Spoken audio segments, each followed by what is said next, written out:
ہیں جب تیرے پاس کوئی آدمی آئے جبکہ اس کی آنکھوں سے آنسو روا ہو تو اس کے حق میں فیصلہ نہ کر یہاں تک کہ اس کے مد مقابل کہ وہ آئے، ممکن ہے وہ آئے تو اس سے 2 گنا آنسو بہائے۔ لقمان حکیم نے ایک ایسا اصول بتا دیا جو صرف عدالت کے لیے نہیں بلکہ ہر گھر کے لیے، ہر خاندان کے لیے، ہر ادارے کے لیے، ہر معاشرے کے لیے ایک مشعل راہ ہے۔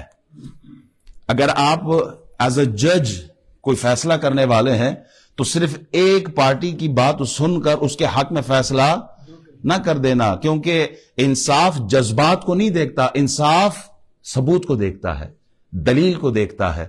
اگر ایک آدمی رو رو کر آپ کو اپنا قصہ سنا رہا ہے تو لقمان حکیم فرماتے ہیں ذرا انتظار کرنا، جو دوسرا آئے ہو سکتا ہے وہ اسے ڈبل روئے تیرے سامنے۔ جذبات کی بنیاد پر فیصلے نہیں کرنے، کیونکہ ہر رونے والا سچا، جناب یوسف علیہ السلام کو بھائیوں نے کنویں میں ڈالا نا تو واپس پلٹ کے آئے نا باپ کے سامنے، حضرت یعقوب علیہ السلام کے سامنے، وَجَاءُوا أَبَاهُمْ عِشَاءً يَبْكُونَ، قرآن کہتا ہے وہ روتے ہوئے آئے تھے۔ تو ہر رونے والا سچا نہیں ہوتا۔ رو کے انہوں نے کیا کہا تھا؟ بھیڑیا کھا گیا ہے، حالانکہ کام خود کیا تھا۔ تو جب بھی ایز اے جج آپ کام کریں یا کوئی فیصلہ سنائے تو دونوں طرف کے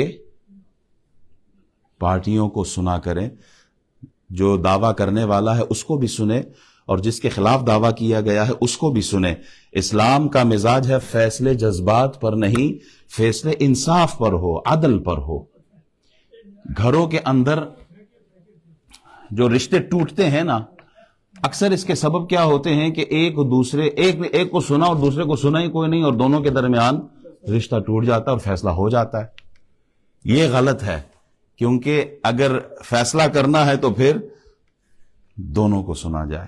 آنسو دیکھ کر دھوکہ نہ کھائیں، آنسو بہانے والے بھی بڑے ہوتے ہیں، آنسو بہانے والے بڑے ہوتے ہیں۔